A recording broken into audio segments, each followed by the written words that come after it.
Well, you were supposed to do something funny like we always do. What? And then I'm supposed to be like, are we recording yet? People know us already.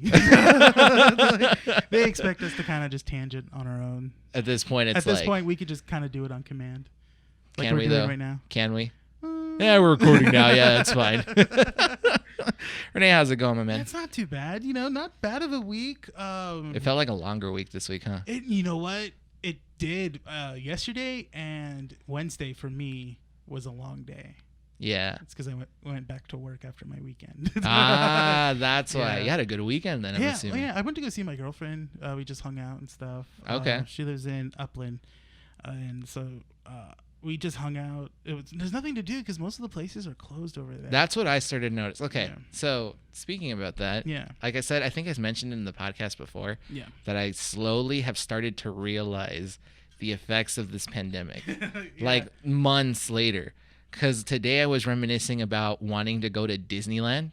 Oh, I know. And I'm just like, why am I reminiscing about this? We usually kind of talk down upon Disney, but I'm like, no, I kind of miss going to Disneyland. Just going somewhere. Just being out and about. It's like, oh, well, can we go to like Universal City Walk? Well, no, we can technically, but it's like, do you really want to risk it? Yeah. Especially like, people have been coming out with like more people. Robert Pattinson got positive. Dude, so that's gonna hold back production for like a whole another month or maybe even longer, just to prevent any further spread. Thing. They're going forward with the production. It's just without Robert Pattinson is what the whole thing was pretty much saying. I mean, I'm assuming they probably have scenes to film without him. Yes, obviously, and those ones will get done. Obviously, I don't know if they filmed like the final scene or the big conclusion scene. I know that's how they do it now. Yeah. They film like the big budget scene first and then just shoot everything else after that. Yeah, pretty much. And then Dwayne "The Rock" Johnson and his entire family got confirmed positive for COVID. Man, so you never know. At this point, I mean, we're kind of hoping, fingers crossed that we're reaching the end stretch of this whole pandemic, but more and more people. So it's like now I'm starting to realize it's like, crap, like, do you really want to risk it? Yeah, that's the thing. Is it truly worth it? Yeah. For your own pleasure to do something or go out there for your own pleasure to risk everything. At this point, let's just hope that this kind of clears out quicker, so that way we can go watch the movies that we've all been anticipating. I know, yeah. Like, I hope by 2021 theaters are just opened and stuff. Safely, yes. of course. All right, so I know we do have to get to the intro because we've been wasting like 8 minutes of the intro of the beginning of the podcast just talking about like tangents and stuff like that. So, got a question for you. Do you want me to do the intro now and then transition over into the little game that I have planned beforehand? Yeah, you know what? Now that you mention it, keep our listeners on the edge. Do the intro. Do the intro and do that? Okay, perfect. So, you ready for this? Let's do it, buddy. Let's go. Hello, citizens. Welcome to Keeping Up with the Nerds Variety Hour, coming to you from 12920 Philadelphia Street, Whittier, California, aiming to be Whittier's #1 podcast for all things nerdy. I'm your host, Bryan. Rene. We knocked these intros out of the park now. They just flow naturally. They do. On the way over here, I was like reciting it in my head. I was like, okay, I'm ready. I should do this. Yeah. All right. So, should we jump straight into the game? Straight into the game. Okay. I'm interested in what I have in my hand right now. Yes. Okay. We do have. This is a more planned out podcast. Yes. More planned out. This one wasn't. This one I just thought of on the spot. Yeah, this part. Yeah. But we do have a pretty normal sized podcast today. It is. I know that last week we did mention some news. Yeah. We want to dedicate this podcast to Chadwick Boseman, and the topic at hand will be Black Panther and the heroes and heroines that make us. So that is going to be the discussion of this entire podcast. We really want to dedicate this episode to him, specifically, because of the massive impact he's had in the community. Yeah. So it won't be a sad, tribute. I want it to be a happy one. Yeah. Specifically because this man, endured a 4-year fight. They said 4 years, but it could have been longer. It could have been. It could have been way longer. And he did it in a fashion that I, respect. Private, handled it on his own, and didn't let the public get to him when even they made fun of him about losing weight and stuff like that. So this is going to be a very happy, positive, tribute podcast to Chadwick Boseman and his character Black Panther in the MCU. Definitely. Before we go into that, though, let's play this game. Okay. So, as some of the listeners may know already, we are caffeine addicts. Yes. We drink a bang pretty much at the beginning of every episode. Yes. But I have mentioned before that I do drink G Fuel. G Fuel. Yes. Which is the common energy drink for streamers. For streamers and gamers. Yeah. And they do end up, sponsoring a lot of people. So here's the thing. I have a lot of G Fuel. You do? Oh, yes. Yeah? Oh, yes. Okay. So, and I recently bought 2 more tubs because of a BOGO Do you have sale. like a subscription or is it? No, because they have BOGO sales. Because each tub is like Oh. $35. Jeez. And so they'll have sales like maybe 3 times a year. Well, it's like buy one, get one free. And so Yeah. I end up doing so. Okay. So I got this one for you. Okay. For me? It's for you. Okay. Okay. So you don't have to drink it all because we do have bangs just in case you don't like it. Okay. But here's the game. Essentially, in front of you is a bottle of G Fuel. Okay. It is pink. You can't see the liquid at all. No, I can't. Okay. So I can't determine what flavor it is at all. Every week from now on, I am going to give you a different flavor of G Fuel. Oh. Yes. I've had all these G Fuels. Okay. Okay. I like them. I like G Fuel. Like Yeah. Bang is great. No, yeah. Bang is great. They're not sponsoring us, so we can do whatever we want at this That's point. true. Yeah, that's true. So I'm going to give you a different flavor of G Fuel every day. Okay, Okay. cool. And No you're problem. going to guess the flavor. Oh, I see. Once you guess it, you're going to tell me, do you like it or do you not? Okay. Okay. So your guess, then you're going to say, do you like it or do you not? Mm-hmm. And then you will tell me, do you like this better than any of the flavored bangs we've I had? see. Okay. After all that, I will tell you what flavor it is. Okay. Sound good? Sound good. Okay. So before you open that up, I need you to shake it because it does, yeah. ASMR. Now just gotta make sure the listeners know what I'm doing too. All right. Go ahead and open it up. Oh, should we do a punishment for this? Ooh. Okay. So if I don't get it, so I'll do this. You're allowed 3 hints. 3 hints. Every correct answer gives you 1 more hint. Does I that see make what you mean. sense? No, I So see you what have you 3 mean. hints throughout this whole entire span of this game that we're going to play. Oh, okay, so 'Cause 3 it's- hints, Yeah, because yeah. I have a bunch of G Fuel flavors. Yeah. This could go on for like 3 months. I got it. Okay? So you have, 3 hints. And if but I you- choose, yeah, that's the thing. If Exactly. I use them all in the first 3, that's it. I don't Exactly. Get them. Okay. So your hints could be to visually see the color of the G Fuel, Uh-huh. a hint at, or a hint like some sort of rhyme. You could say like, give me a rhyme, give me a context, give me. Or like no, I can't say fruit. That's giving it. No, away. that's giving it Yeah. away. Or like, where can you use this from? Oh, okay. Okay. Yeah. I see Where what you can I see this flavor at? mean. Okay. Ah, I see what you mean. Okay. So do not look at it. Open it Let me shake it one more time. and 'cause I feel like I taste can it. shake Okay. All right. Here we go. I'm gonna close my eyes because I'm just gonna look at it.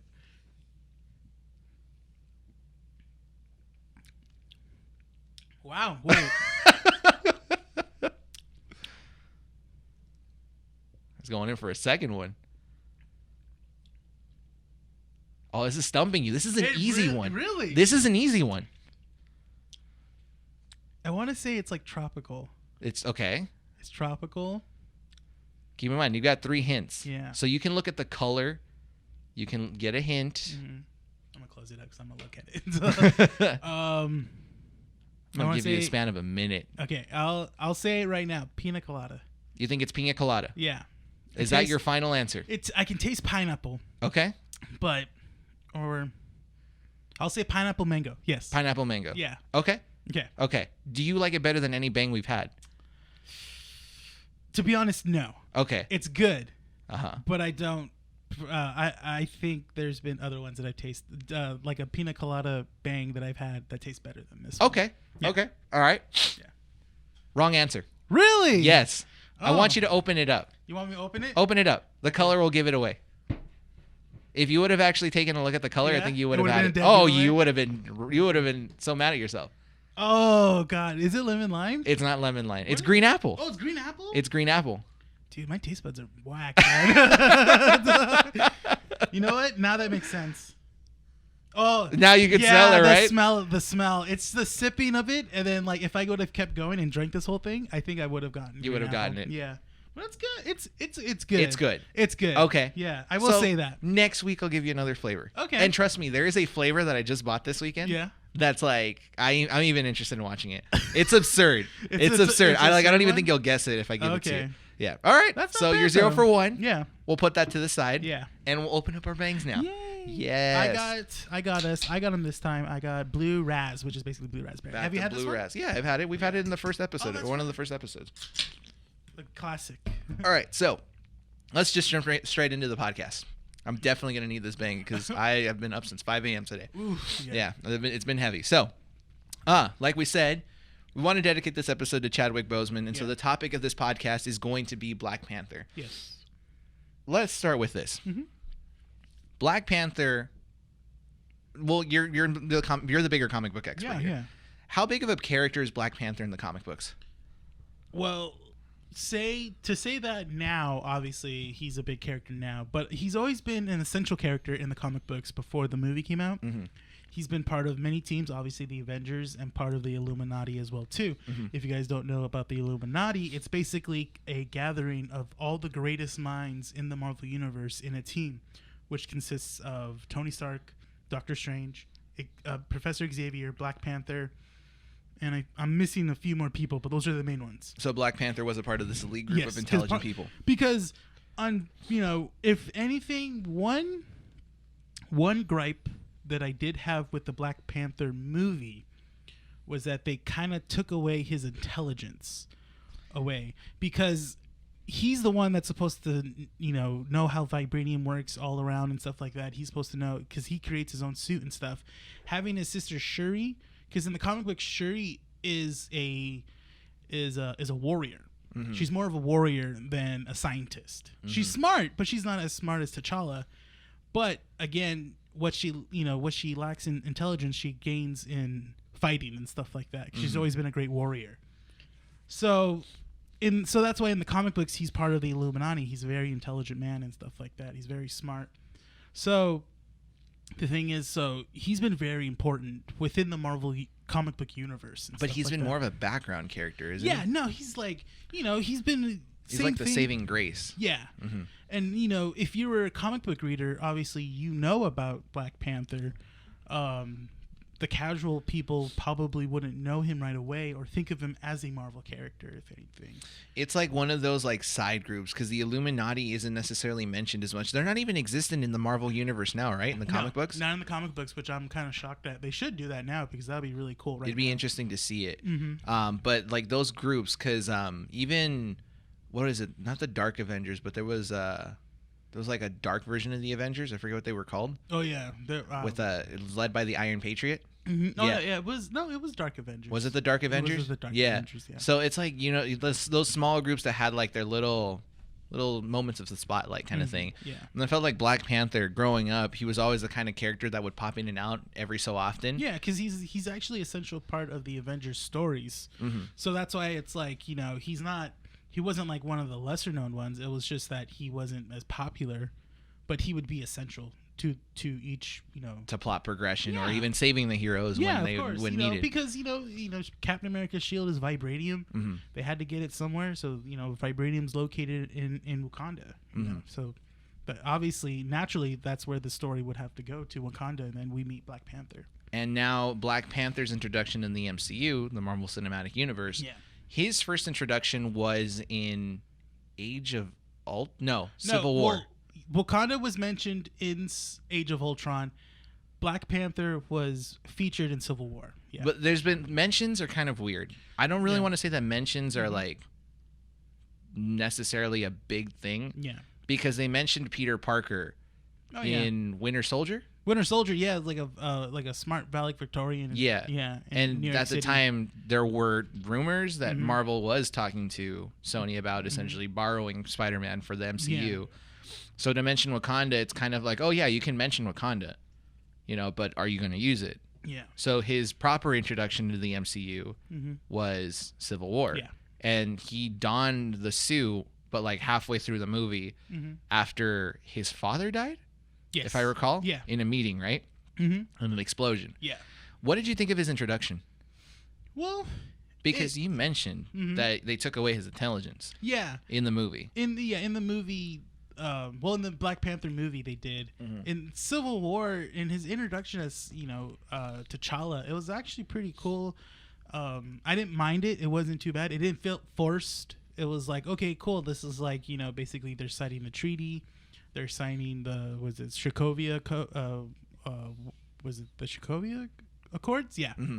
And that, obviously, all part of people from Africa are going to be part of it. So naturally, the king of Wakanda would be there as well. Mm. So it made sense. They did a smart way to kind of like ring in Black Panther. I didn't mind it. It was pretty cool. It was a good intro. Yeah. And then obviously we get to see how badass he was, To go back, reflecting now on what you said about like, oh, well, they took his intelligence away to make him more of like a badass warrior. Yeah.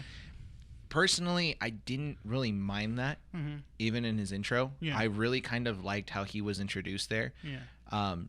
Massive.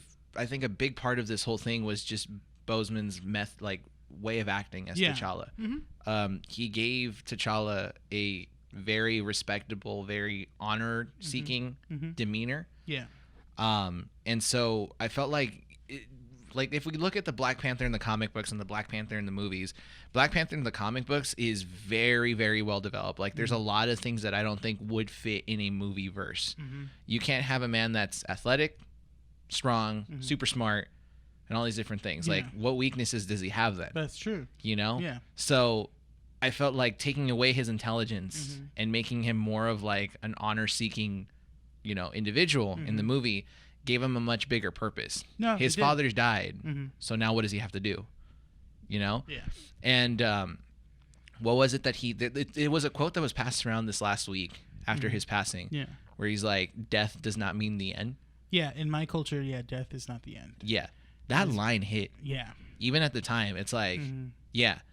Because at that time, that was his now initiate. Like, for us visually as the viewers, that was the start of the Black Panther as we know him now in the MCU. Yeah. So, I personally didn't mind his intro in Civil War. Yeah. I actually liked it, and the suit was pretty cool. Yeah, the suit was pretty cool. The chase scene underneath the bridge was... that was good. Civil War, right? Yeah. Okay, that was really good. That was actually really good. You get to see both Captain America. It's... What I liked is that in the MCU or in the Marvel movies, we always get to see Captain America and Black Panther kind of like not square off, but you always see how much more who's faster, who's stronger and stuff. And so then Black Panther. You get to see that in Black Panther, and you get to see that in Infinity War, where Black Panther and Steve Rogers are running in the front of the line. Yes. And they're running super fast. And I was like, oh, that's amazing. I love it. Because we know they're super powered. They're just like a step above humans. Yeah. So that was really cool to see. And we get to see that in Civil War. They're just like, the way they're running is like super fast. All of a sudden, player 3 comes into the game. Kind of thing. Yeah. And I love it. Let me ask you this. Yeah. How massive was his impact coming into the MCU? Oh, very. I think, it didn't hit until the Black Panther movie came out. That's the thing. Oh, you didn't think it hit in Civil War? You know what? I think it didn't hit because it didn't hit as big as how Black Panther came out as a movie. Because in Civil War, we liked that he was finally introduced. Mm-hmm. And I think it was because after the first initial Black Panther trailer, that's when we all got excited. Everyone. No matter who you were, we all got excited for that movie because you just saw the tone, the way that all these characters were going to be treated, the way that it's an all-black cast, but it's not pushing any agenda. We're just seeing these characters as characters. It felt natural. Yes. Mm-hmm. And I think that's why Black Panther was a bigger impact for that character more than Civil War. Even though it was the first introduction, I feel that it was because, we're seeing like all these characters interact at once and fighting each other and stuff like that, which was fun. Would you be able to separate those two impacts? Something along the lines of like a plot development impact and, his character impacting the audiences the way it did in the movie. Mm-hmm. Well, at least for me, I felt like his impact in Civil War was pretty big in the sense that it kind of pushed the plot in a different direction that we didn't expect it to go into. Yeah, definitely. Because he was kind of one of those catalysts that kind of... I'm not going to say he's the only catalyst. Mm-hmm. He was one of the catalysts that caused the civil war between the heroes. Mm-hmm. He clearly had a side, and he clearly had an agenda that he wanted to push on the Avengers, right? Mm-hmm. So I felt like his introduction to the MCU gave us an unexpected turn and pretty much made us more excited for something like Infinity War, because Yeah. now we didn't expect it to develop this way. Yeah, that's the thing. You know, and it gave us a really good Civil War movie, because Civil War comic books is far different Oh yeah, than the Civil War movie that way we got. different. Much more roster. Yeah. Yeah. And I don't think that if we had Black Panther and Civil War, the movie wouldn't have been as great as it was No, that's true. then. Yeah. Black Panther, the movie, gave us a proper introduction to a well-developed character already. And I think his impact there just gave the audiences a bigger reason to love the character. Yeah. I don't think that that was a massive impacting role for the MCU as much as his role did in Civil War. Yeah. I just think that it was a fantastic movie that gave audiences a reason to say, Black Panther, yeah, he's a badass hero. And, you know, his entire, you know, crew as well, the people around him were pretty fantastic as well. His team and everything, yeah. Exactly. Do you feel like his purpose, you know, in the movies was like well defined, I guess? Yeah, I think so. You know, in Infinity War, obviously we need, you know, it showed that the Avengers needed an army. And, you know, obviously, you know, T'Challa has that army, you know, ready and standby and stuff, you know. Oh, yeah, in Infinity War, right? Because he was one of the last ones to come out of the portal. Yeah. That's right. Yeah. No, Infinity War, that was Endgame. Oh, Endgame. But Excuse me. Infinity War, when, you know, when basically the Avengers needed a place to remove the Infinity Stone from Vision, they needed a secure place, and then also with really large defenses. And T'Challa has all that. It's kind of funny how a character that was introduced really late in the MCU had a bigger impact towards the end. Oh yeah, right? yeah, especially Like, for the plot of Infinity War. It never felt like he was absent for a long period of time in the MCU. No, basically it was like as soon as he was appeared, this is like, no, he is an essential character. Then we're going to use all of his resources and his abilities to basically make sure that he is involved in all the plots. And Yes. stuff like that. That's pretty. I don't know. It was always interesting because like It was. yeah, No, he was a very, you know, core stone of Infinity War and Endgame and stuff like that. You know, along with all the other characters, was you know Doctor Strange has his little group of magicians and stuff like that, or sorcerers, I should say, sorcerers and stuff. But did he have as big of an impact as No. you know Black Panther walking through the portal with his arm? That's the thing. No, that's the thing. There's a reason why they showed Black Panther The way first. he did, yeah, right? Yeah, the Russo brothers knew what they were doing because, you know, Black Panther, after the first, obviously after Black Panther came out, he was a fan favorite for a while. Yeah. Okay, so we'll go into the Black Panther movie in just a bit, but let me ask you this, because this is kind of going to lead into the next question. go ahead. What do you consider the best MCU movie? Oh, you know, if people knew me for the longest time, I would say Winter Soldier. Winter Soldier has, guys, if you guys didn't know, Winter Soldier has been like my favorite Marvel movie because A, I love Captain America, and B, hey, this is my opinion. A, you know, I love Captain America. B, they do Captain America justice in that film. They show off how he fights, how he is. Chris Evans does a great job of, you know, showing that and stuff. And it's like a spy espionage film, you know. That's why I like it so much. And the Russo brothers, and that was the first Russo brothers movie. That's what they did, and that's why I love it so much. And but now that the MCU, all these movies have came out so far, The mainline MCU has pretty much concluded. Yes, the whole reason why we've been following since Iron Man, like that whole arc is done. It is a tie between Winter Soldier and Endgame. Oh, Endgame is like so good because it was like everything I wanted in a comic book and in a Marvel movie and an Avengers movie as well too. You know, everything I wanted to see, especially that. Come on, you have to love that ending fight of everyone coming together and fighting Thanos'. Are you kidding me? I cried. Right? Yeah. And I still cry to this day. I don't.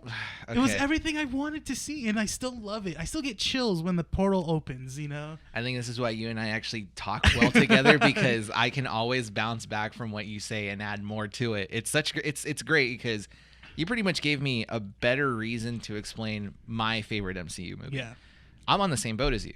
I think that Winter Soldier is by far the best MCU movie. Yeah. Friend of the show, Bishop, actually, we talked about this years ago, where he was saying that, and this is according to him, that when Disney picked up Marvel. Yeah. They were halfway through working Winter Soldier. They were working through Winter Soldier. Really? I didn't So they know had a that. more mature tone, which is why Winter Soldier feels a lot heavier than other MCU movies. That's why, like, in Civil War, it feels not lighter. It feels safer. Yeah.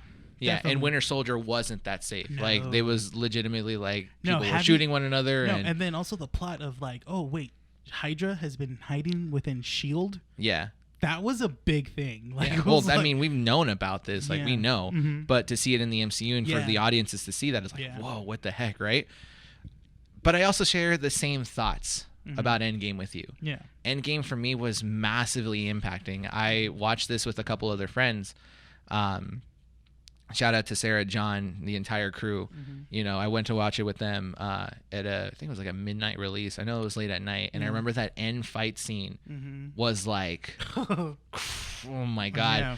I was shaking when Thor's hammer was on the ground. Oh, yeah. And I don't want to mention the name because I feel like I'll mess this up. I'll butcher it. It's Okay. Mjolnir, right? Mjolnir. Mjolnir. Oh, my God. Yeah, see, now you know what I mean, why I don't mention it? Mjolnir. I just call it Mjolnir. Mjolnir. That, sure. Thor's hammer. Thor's hammer was on the ground, and then it picks up, and you're like, no. And what does it do? Camera pans up, and it's Captain America holding it. You're like, dude, this is like everything I've ever wanted since I was a kid. Like, holy crap.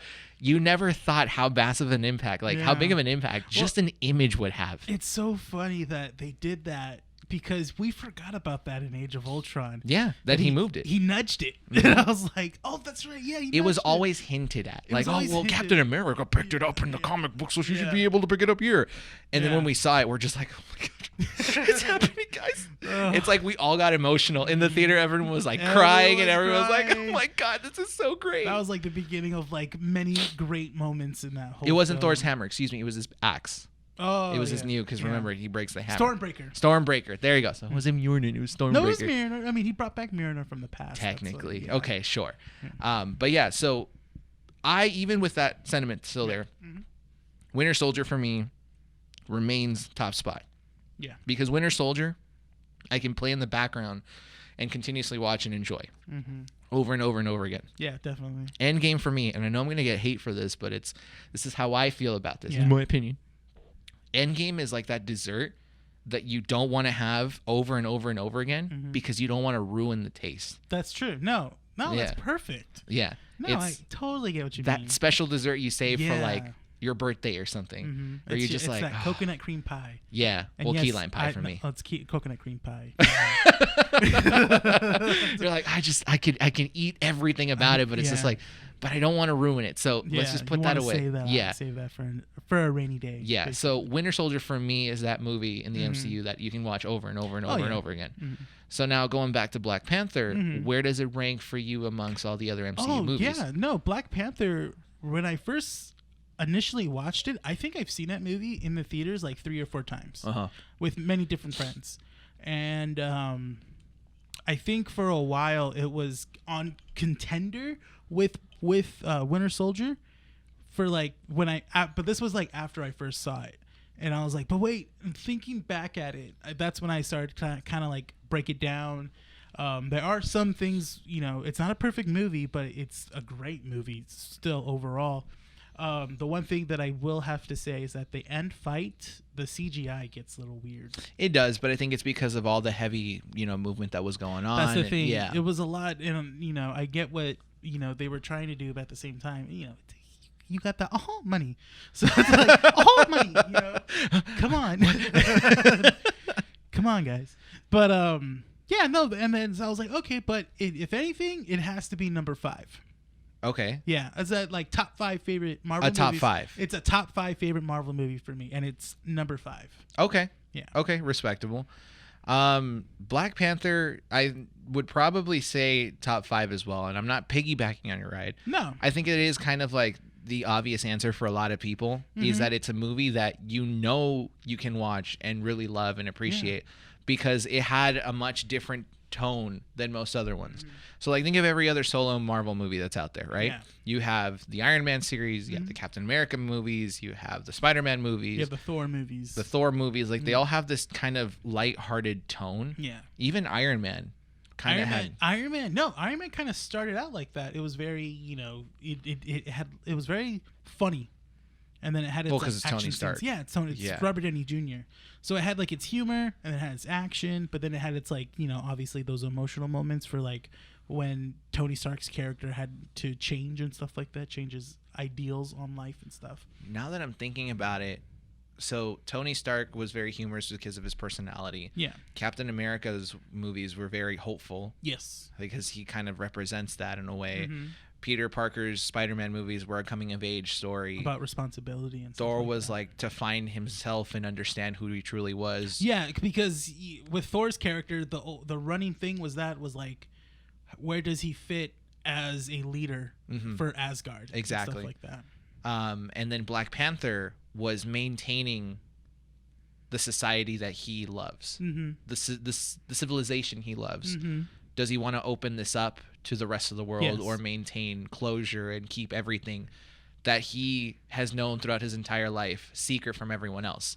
Yeah, it was what I loved about that is we see T'Challa, and he's, he has this idea of how to rule because of what his father did and stuff like that, idolizing his father, and then finally figuring out that there is more trouble outside of Wakanda that he could possibly help, but he's so adamant on his father's not rules, but just how he ruled, that he wanted to be just like his father. But then finding out what secrets his father held, and even his father wasn't a great king as well too. He held secrets that made bad decisions that now are affecting his ruling and affecting the rest of the world.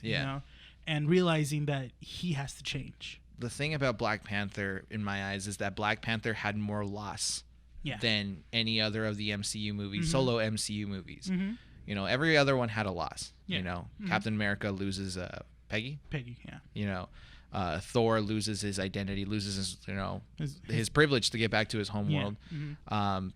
Spider-Man loses his uncle and kind of loses sight of what he wants to be, has to change plans and stuff like that. But Black Panther is like a complete loss of civilization. Like his entire world is basically changing. It felt much more bigger. Yeah, and he loses his right to Killmonger afterwards in a fight.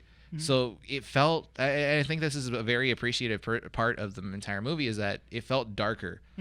And I feel like it's kind of like a weird thing to say, because like, oh yeah, a movie is dark, so yeah, it must be good, right? Like that's a kind of excuse that a lot of people use, but it felt right. It felt like just the right amount of loss and darkness, I guess you could say, that makes this movie appealing to just sit back and be like, yeah, this is actually like a pretty good MCU movie that doesn't feel like it's a good outcome is going to come out of it. Not to mention a much more understanding villain, where you see what he means and you understand why he's doing it, but at the same time you're kind of like, well, there could be a better way. Even the villain at the end of the movie gets a proper send-off. Yes. I just want to see the sunset one more time. Yeah. And bingo, there he goes. Yeah. T'Challa takes him to a mountainside, and he dies there in his arms. Yeah. Not to sideways from Chadwick Boseman, but Michael B. Jordan did a great job. They both did. Like they had fantastic chemistry. The fight scenes between the two, there was always tension.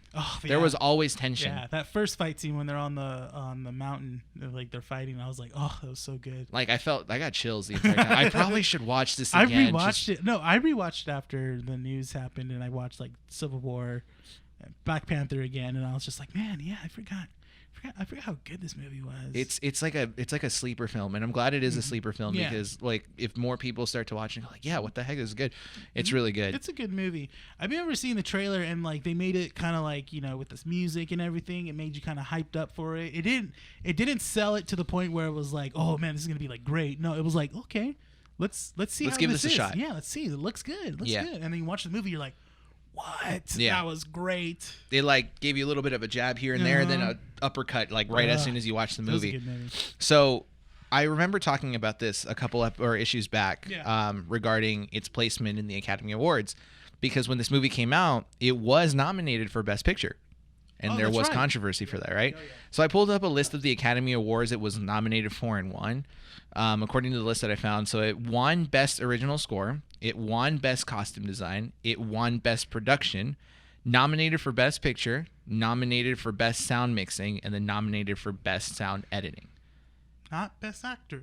Not Best Actor. No, because I don't think it was nominated for Best Actor. Yeah, well, yeah, but it wasn't. That's what I'm saying. It wasn't nominated for Best Actor. The Academy Awards is Supporting. different because keep in mind we talked about Black Panther being in the Academy Awards and that having superhero movies in the Academy Awards feels that's right, yeah. a little bit weird, right? But the fact that it was even in there, and looking at this entire list, because the big thing about it was that it was nominated for Best Picture. A lot of people had a problem with it because it's like, well, why are you going to nominate a superhero movie for Best Picture? That was Martin Scorsese, was it? Yeah, Martin Scorsese. Who was basically saying that, these superhero movies are just blockbuster hits, that they don't actually grasp the true feeling of film. I kind of hold a similar stance on that. I don't think that Black Panther should have been nominated for a Best Picture. But then looking at the other list, when we think of like a Best Original Score and Best Costume Design, the costumes for the entire film were like back at it, great. they were awesome. They fit perfectly. There was nothing obscure about it. It was really, really good. And then the score, like the music, it felt like everything fit so well into it. Even Best Production, production design of the entire thing, like everything about the film felt natural. Even with the hiccups, like you said, about like the bad CGI during the last fight scenes. The dream sequence is a little bit weird as well. So those got a little repetitive. The dream sequences. It was like 3 of them, right? There was like 3 or 4 of them, and I was like, okay. Like it seemed that at some point it was like T'Challa just wanted to see his dad over and over again to better understand himself. Yeah, I get you though. The whole repetitive portion. It got a little. I mean, a little bit. But I think they were still useful. For information and stuff like that. Especially towards the last time he goes and sees his dad when he finally confronts him and tells everyone too. He goes like, all of you are wrong. That believing in this, he goes, we should do better and stuff like that. When we look at movies like Winter Soldier and see how well a movie like that can showcase, action sequences in a superhero movie, Black Panther to me kind of stands out as the superhero movie that represents what an overall good production looks like. It just feels good watching it. Do you kind of have any similar thoughts to that in regards to like the way it looks and comparing it to some other great films, like, or not films, but movies like Winter Soldier and stuff like that? I think one that comes to mind, or I'm not too sure, because Black Panther, well, you know what? You could say, I mean, Blade was the one that actually inspired all this as well, too. Inspired everything. Blade was actually a really good movie, if you think about it. Blade the Vampire Hunter? Yeah, Blade the Vampire Hunter, played by Wesley Snipes. Actually, I was actually watching a video, and they made a good argument basically saying that how Blade was the one that sparked the MCU or changed superhero movie genres as well, too. Basically, that movie came out after like the initial DC movies like Batman and Robin and stuff like that. If you look at the Tim Burton Batman movies, compared to how Blade was as a fight choreography, Michael Keaton doesn't do a lot. He can barely move in that suit. So when you see Batman fighting thugs, he does like a 1-2 punch and that's it. Or he just does like a slam, uses a gadget. Because Michael Keaton's very restricted in the bat suit. It's a big rubber suit that he's in. Matt Reeves mentioned that in the interview. Yeah. Yeah. Going back to that. Yeah. And with Wesley Snipes' character, Blade, he has a tactical jacket. He has like these like leather jeans, not leather jeans, but trench coat. Trench coat and everything. But he's very mobile. He can move really fast. You mentioned, I've heard about this. Yeah. I've heard about this. And that he can move super fast. And when you see the fight scenes that, the ending where he's taking on these thugs and stuff and then fights Frost, he's moving around really fast and stuff. He's actually, you see the character fight. And it's really good choreography on top of that as well, too. Which inspired a lot of the current MCU movies. Yeah. All right. That makes complete sense. Mm-hmm. Wow. That's the thing. So, like, you could compare Black Panther and Blade together because those are, if anything, you think of it as, like, one African-American character that started it and then the one that was, like, how it is now. Like, the pivot of it as well, too. And those are exactly similar, but then really great movies that's on the sense of it. That's a good transition to this next thing that I wanted to mention because when we were planning this, you brought up a really good point about, the impact that a lot of these heroes make. When we think of Chadwick Boseman, like, it's kind of surprising because little backstory. So last week's episode, the one that came out this Wednesday, this last Wednesday, issue 13, we recorded that on Friday evening. Yes. And we didn't find out about his passing until literally after we finished recording. Done. Yeah, we were done recording. We got on our phones just to check our phones because my phone was blowing up the entire time. And apparently it was people letting me know what just happened. Yeah.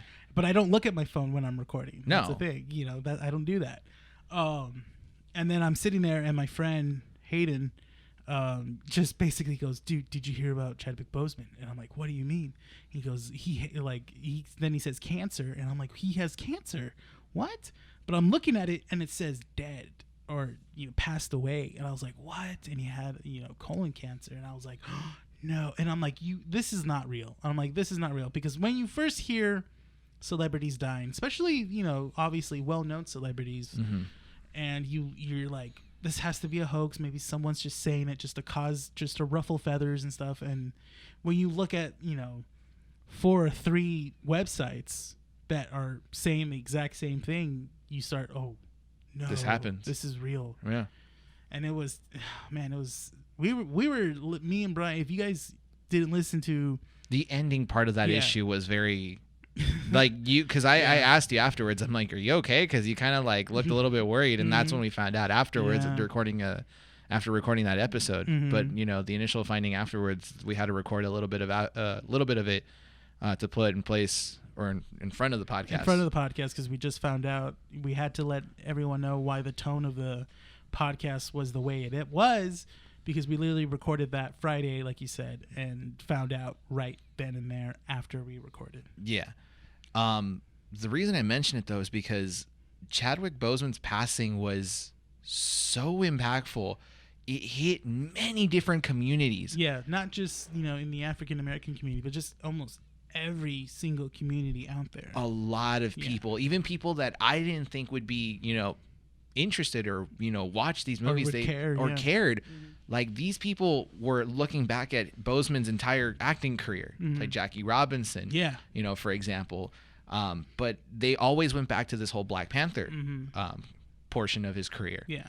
And to see that, it goes to show the impact that something as simple as a superhero can have an entire community, and not just the nerd culture, not just us, but people that we wouldn't think would even be involved or even be interested in stuff like this.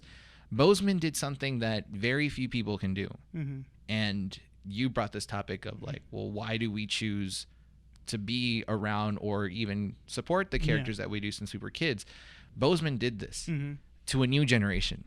He managed to introduce a character that was already existed in the Marvel comics to an entirely new generation and make him interesting, make him better, make him inspiring, make him everything that, you know, when we were kids we looked for. So I'm going to let you take over this portion of the podcast, because this is your topic. And I really am excited to see how exactly you want to go about this. So this portion of the podcast is the heroes and heroines that make us, guys. Basically, we're going to talk about me and Bryan are basically just going to discuss the reasons why we like the certain superheroes that we enjoy. For me, it's Batman.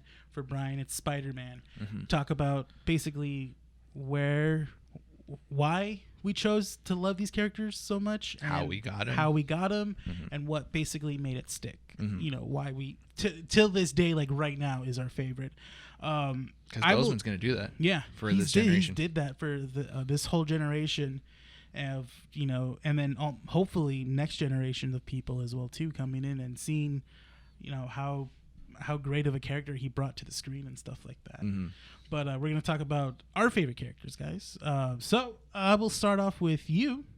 So if you want to go ahead and maybe start where you wanted to go, or how did you get into Spider-Man? When or where do you first remember? So Spider-Man for me was always a favorite superhero of mine since, as far as I can remember, like even kindergarten.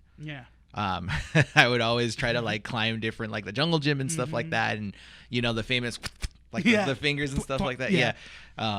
So he's had an impact, and mainly because he was a character. Even as a kid, I understood this. He was a character that tried to do the right thing no matter what. You know, I would read little snippets of like the comic books whenever I would get the chance. But for me, he really grew on to me when the animated series came out, the famous '90s Spider-Man series, and I would watch that religiously. I learned so much about Spider-Man because of that series. Understood, the character of Spider-Man and Peter Parker, how the two are different but also the same thing, because both are trying to figure out who and where they fit in this entire thing.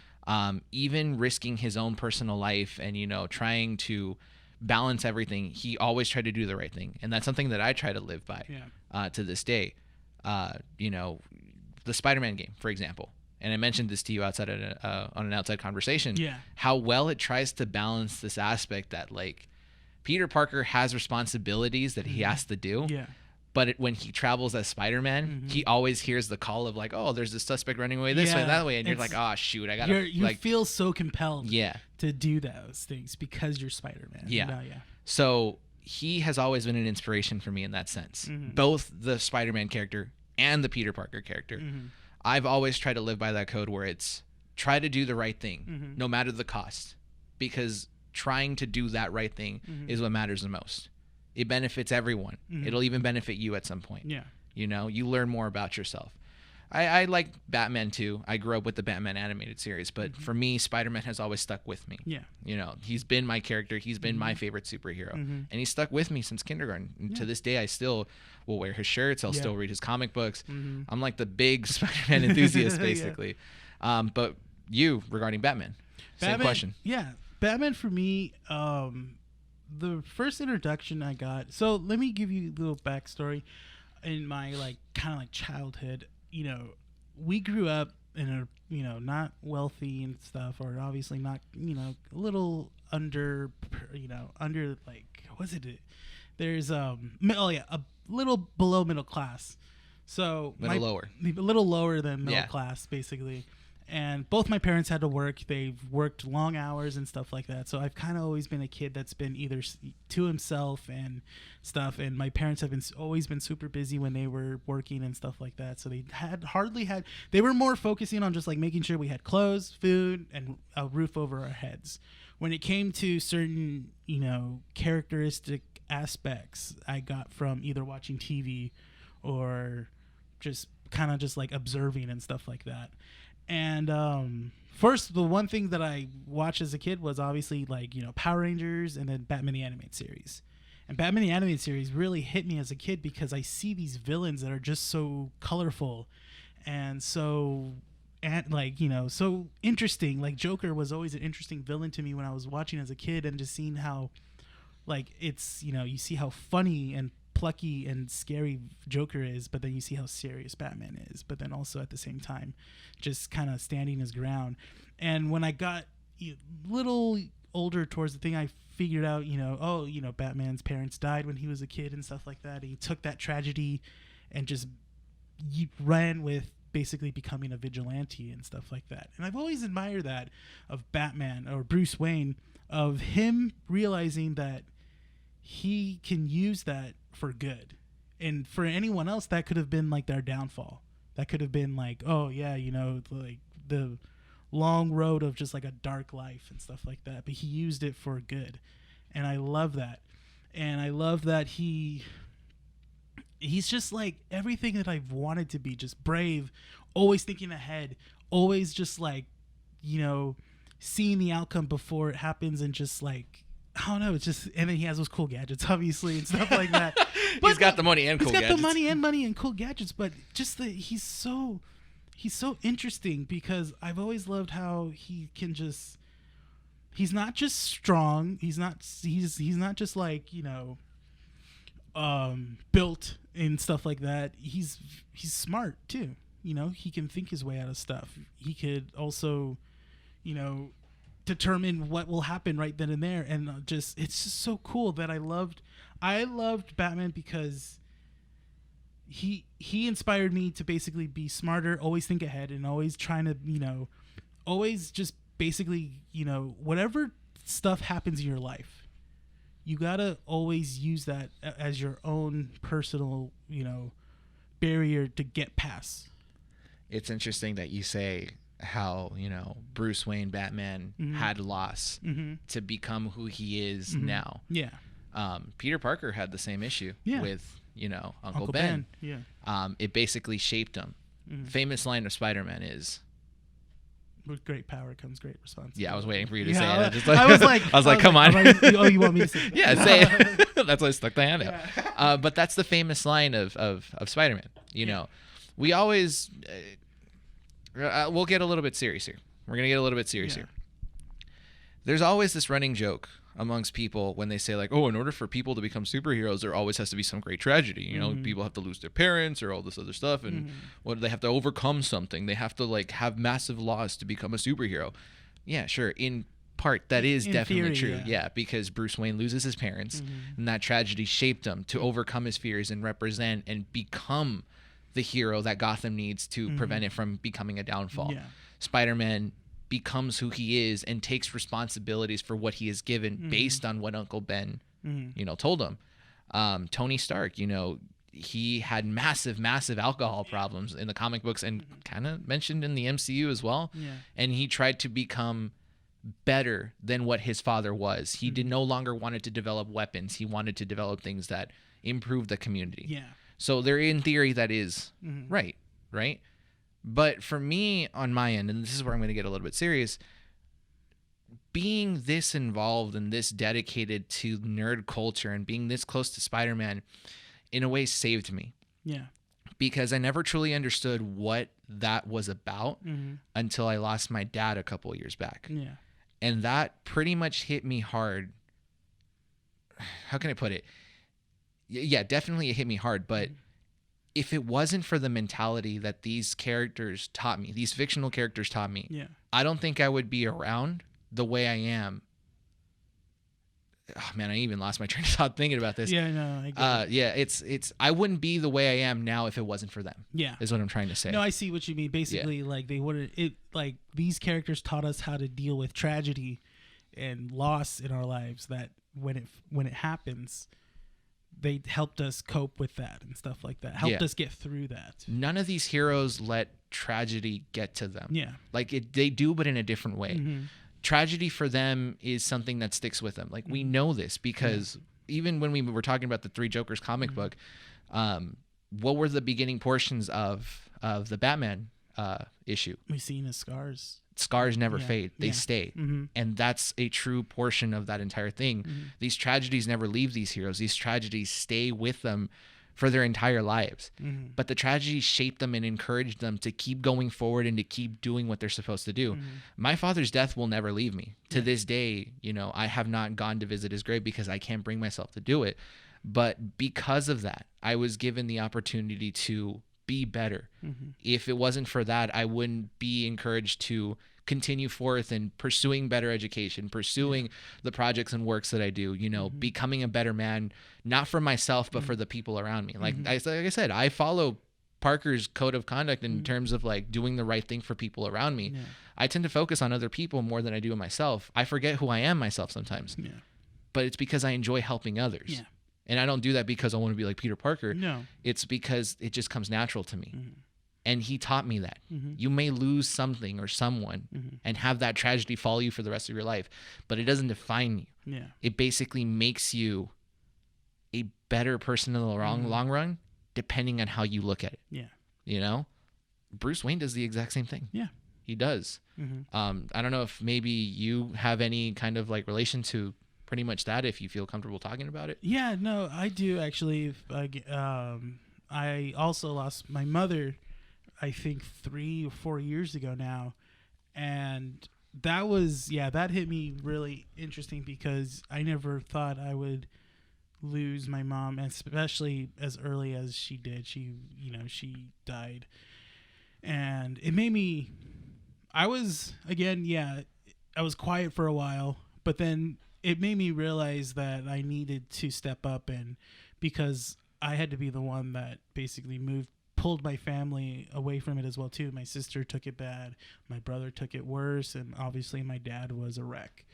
And it made me realize that I had to be the one that basically pulled everyone together, get it through and stuff, keep working, and basically just make sure that we're all still together.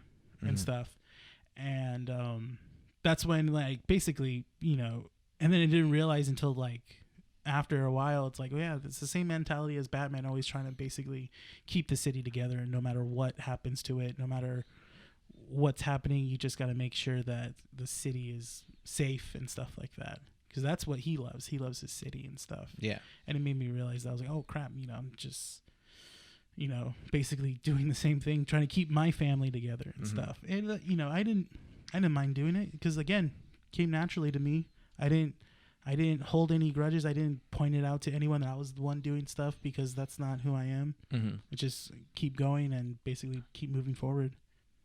It's man, I keep losing my train of thought. We said we were going to be making this a sad podcast. I know. We're gonna bring it back. We're gonna bring it back. Yeah, guys. But it's, you know, tragedies don't define us, and that's something that these heroes and heroines and comic books have taught a lot of people. Yeah.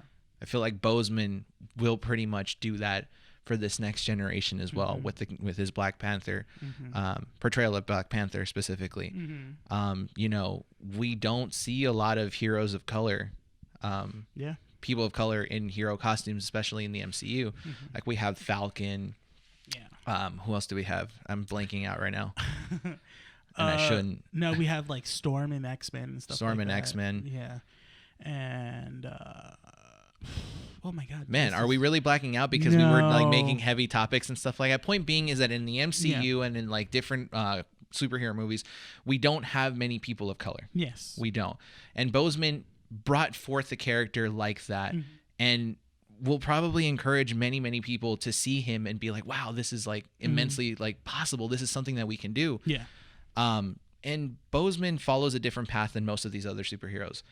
Yes, he loses his father, and we see that in the Black Panther movie, and that kind of encourages him to follow a different path and try to become a better person. He takes that tragedy and tries to do something more with it, something better. We see that. And there will be kids out there that will use that as an inspiration to keep going forth. Yes. So I think that's probably one of the main reasons why you and I still stick with our nerd culture stuff to this day, being adults and stuff like that. Yeah. It's not, yes, it is a kid's thing. Kids are supposed to read the comic books. Yeah. They're supposed to play with their action figures and stuff like that. But as adults, we can admire it a little bit more. Oh, yeah, definitely. You understand, especially how the media, you know, movies, video games and stuff, how they bring more different, you know, depictions of these characters.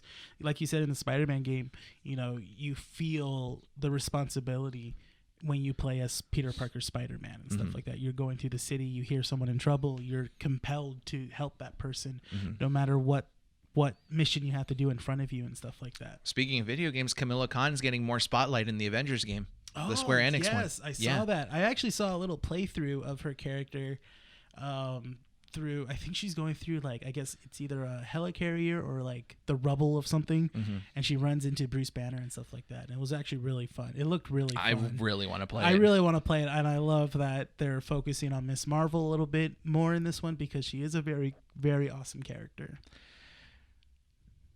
I want to say that this is part of the reason why I really enjoy doing these podcasts. Why?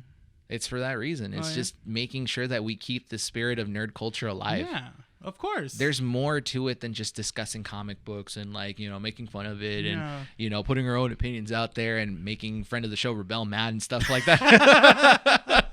What? Did he just mention my name? That's it. I'm going to privately message him and tell him why. We love you, Rebel.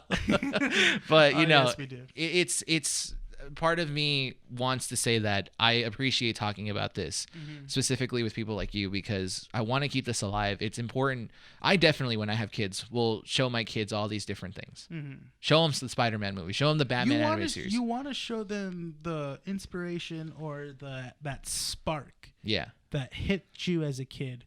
And you hope and wish that when you show your children or even your grandchildren what spark that, you want that spark to happen as well too. Yeah.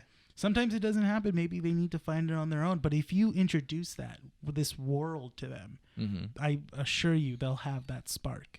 Every kid, I feel, will naturally fall into their own superhero. I definitely wasn't pushed to like a superhero. My dad, he was a sci-fi person. Yeah. So like I said in previous issues, I grew up with Star Trek more than Star Wars. So for me, that is like my thing. But in terms of superheroes, my dad would love watching the old Batman movies, even Batman 66 with Adam West. Yeah. You know, and he made me watch those as well and stuff like that. But I grew to closely love and appreciate Peter Parker more than anything. And he started to notice that. You adapt to these things. I'm assuming that no one pretty much encouraged you to watch Batman. This is something on your own. Yeah, it was something on my own. Obviously, when I get home from school, I would watch. It would air on Fox Kids. They would show the reruns and stuff. And my dad was always into sci-fi, but he's more of a rocker. He loves rock music. He's a drummer and stuff like that. He taught himself how to play drums and stuff. He wasn't really a sports person, so sports never got interested in me as well too. I never hit sports, but he was always into rock music and stuff. And that's what kind of like, you know, I kind of went the opposite direction. Again, he always liked sci-fi. He liked Star Wars. He loved Star Trek. Planet of the Apes was his favorite films as well too, so he showed those to me as a kid. So like those were always involved in my life. But yeah, Batman, he didn't really like he loved the Adam West series, but never went farther than that. When I watched Batman the animated series, I was like, you know, again, I got compelled by the villains, and then I understand why Batman was Batman and stuff, and that's what drew me to love him even more. The heroes and heroines that inspire us. Yes. What's the time on the? How long are we recording for? Just an hour. Just an hour? Yeah. Got a quick question for you before we end this podcast. I think this would be a good place to end it, but I do have a question for you. Yeah. And maybe a little short discussion, 5 minutes. There has been talk about people wanting to see someone else take the mantle of Black Panther. Oh, I see what you mean. Yeah. Yeah, after Boseman's passing. Yeah. For me personally, I was bothered by that discussion. Yeah, it really, it's still fresh. It really rubbed me the wrong way when I see people, you know, automatically saying like, "Oh, Shuri's the next Black Panther," and I'm like, okay, that makes sense. Don't get me wrong. It's a good idea. That's great. I'm sure Marvel's gonna do it, but at the same time, it's a little early to discuss that. If anything, it bothered me that it was like 3 days after his passing. Yeah.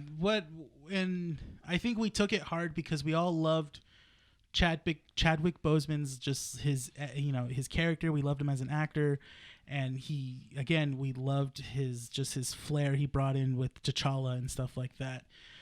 So for someone to automatically kind of just like shrug that off and be like, "Oh, Black Panther 2." No, don't do that. It's like they've had promotional material. I doubt that Disney didn't think of promotional material for Black Panther 2, specifically with their lineup. And with this whole pandemic thing going around, they've probably been preparing something.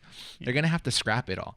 Or not scrap it, but at least recycle some stuff to do this properly. Yeah. I don't see like, you know, oh, it's going to be a halt on all Black Panther characters. No. I mean, if Disney was smart or Marvel was smart, you know, we'll see like Black Panther characters in other Marvel movies, which is fine. You don't need to mention T'Challa. We can just act like he's just still around, and we can have like Shuri in there's ways Avengers of movies and stuff like that. There's ways of doing this properly. Yeah, because you know people have mentioned, oh well, in the comics Shuri kind of does take the place of a different Black Panther. She does. Yeah, and so it's like this is all well and like yes. If anything, if we have to quickly discuss this, yes, the correct path would be for Shuri to take the next step and become the next Black Pantheress, whatever you want to call her, you know, for her to become that. Yeah. Sure. We can discuss that.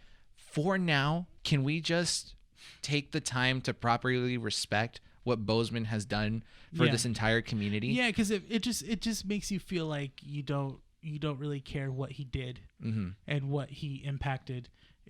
When you say stuff like that so fast. Yeah. So quickly after his passing. It sours it a little bit. Yeah.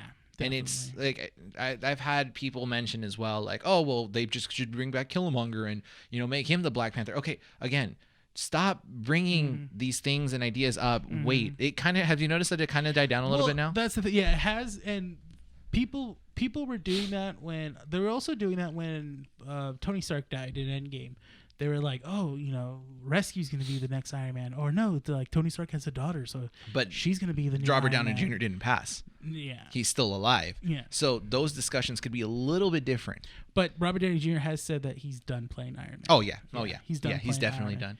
But the thing was, it's just I don't like whenever a character is gone, or a character died in a film, and automatically the next thing people assume is who's going to replace that character. I was like, no, we don't need to replace that character. We can just move forward with that character and stuff. We don't. We've had we've had Iron Man featured in a lot of MCU movies. I'm sure that we can move forward without him in it now. Oh, yeah, especially into Phase 4. Yes. How quickly did they transition out of Captain America's death in the Civil War comic books? It wasn't. They didn't transition out of that pretty fast. They made a pretty big deal. Yeah. When he got sniped down, like it went on for like a good issue or two. Yeah. And then they took I didn't even think they were. Was that around the time when Bucky Barnes replaced them? Yeah. So Bucky Barnes replaced him after, I think it was like maybe a good while. But he was a Captain America, but he was his own version of own version of Captain America. He even had a different costume and everything. He didn't even have the super soldier serum in him. He just basically had his metal arm and constantly, and I've read that run, which is, I think it's done by Rick Remender. No, is it Rick Remender? Yeah. Rick Remender did a great job with that run, and it was so good because, Ed Brubaker. Ed Brubaker wrote that whole series of Bucky as Cap, and when Bucky was doing the things that Steve would do, he would always be like, man, I bet Steve never had a hard time jumping off of this, going into that and stuff. Like I see why he always depends on the shield and stuff like that. So it was really good because it was obviously a different Captain America than it wasn't just like a cut and paste. It was like there's different aspects of this Captain America. Same thing with Batman in the comic books when Dick Grayson took over the mantle as Batman. There was a time when it was funny. So like in Gotham, he's dressed up as Batman and stuff like that. And Jim Gordon, as soon as he walks away, he kind of whispers to himself. He goes like, why does he seem like he's thinner? Again, yeah. Jim Gordon Batman. Yeah. Remember, even then he couldn't replace him. Yeah. He knew he couldn't replace him. Yeah, that's the thing that a lot of people still haven't grasped, I think, is that you can't quickly replace someone like this, especially someone as big as, Black Panther and Boseman for what he did for that character. Yeah. I feel like people that are already making those assumptions, keep them private. It's okay to discuss it in private terms, but when you publicly announce it, one, I think it's disrespectful to the family members, especially knowing that these were actual people and that they have family. This is a career for them. This is massive. They were in the public space. People just need to appreciate him a little bit more. At least I believe so. Not to mention his peers as well too. I'm assuming what the actress of Shuri is feeling when she heard all that. Right away, like she's like, oh my god, I can't believe that people already saying that I should replace Chadwick Boseman. So he just died.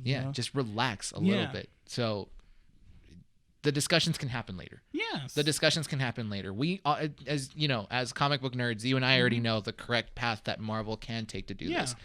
But it's not right to just mention it and say, like, no, this is what should happen and this is what they should do. They should do this right now. No, none of that stuff. To end it, I do have some final words. I don't know if maybe you want to say something first or if you want me to go in first, however you want to approach this. Well, I guess my closing thought is that, overall, Chadwick Boseman was a great actor. He impacted us he not only impacted the nerd culture, but just also in just the world in general through his media, sports fans with Dodger fans with 42. He did a great job as Jackie Robinson. The music aspect, he did a great job as Jackie Brown as well, too. And, now he'll be surely missed, and I'm gonna try and watch all the movies, not all the movies, but movies that he's been that I haven't gotten around to seeing. I will definitely watch those as well too, and I hope that people get to see in the coming generations will see and understand how much of an impact he was and how great character he played in Black Panther. Yeah, definitely. I do want to say that as a person, Boseman defined what it meant to be a great individual. He was strong. He was charismatic. He managed to keep a private life private. 4 years of battling this cancer, and it was never mentioned in a big context. Even his own mother said that this was, something that he encouraged him to do, to not worry people, to not, lead into speculation. To hold something like that and keep it private is massive. It's also an inspiration for a lot of people. Through all the ridicule that he got from losing weight, not knowing what was going on, not being in the public space after all this, or as much in the public space. It's an inspiration that, strength can come from many different places. Boseman as a person did that. As an actor in Black Panther, he has inspired many, many people. Has, brought forth a character that was, again, not in a bad context, but like a background character in the comic books, and brought him forth into the limelight, into something massive, into something big, something that people anticipated and got excited for. This is a new generation of people that will look up to him, or that will look up to him and want to be like him. He brought forth a lot of encouragement. He brought forth a lot of inspiration, both as an individual, a person, and as a character in Black Panther. We can't thank him enough for it. We cannot. This is why we want to make a proper episode dedicating, or dedicate a proper episode to him and his life. Last week, we made a short little message. Personally, it didn't feel right. Yeah. We talked about this before recording, and we definitely wanted to make something different. Yeah, we definitely needed time to think about an episode, how to do it. Yeah. And we did it right. Yeah. And it again, this goes back to saying that we did not want this to be a very heartfelt, sad episode. If anything, it should be an encouraging episode, because that's what Boseman did. He encouraged a lot of people, and he kept a happy persona. We don't know anything about his personal life outside of what he showed us, but outside of what he did show us, we never saw anything wrong. Yeah. And so we should take that. We should take that encouragement and keep going forth and celebrate what Boseman has done by watching his movies, by being like him, by doing what he could have done, So this episode is a full-on dedication to his life, his work, and for the people that he, affected and that he worked with, and everyone. This is an entire episode dedicated to them, and him especially. So, Chadwick Boseman, we thank you. Thank you for everything. It doesn't feel right to plug anything in. You already know where to follow us, if anything. Yeah. But thank you guys for listening to this episode of Keeping Up with the Nerds. Rene, please take us out. All right. Thank you, citizens, for listening to this issue of Keeping Up with the Nerds Variety Hour. This is Rene. And Bryan. And coming to you from 12920 Philadelphia Street, Whittier, California, recording at Undercity Comics. We thank you, citizens, once again, and hope to see you all next time.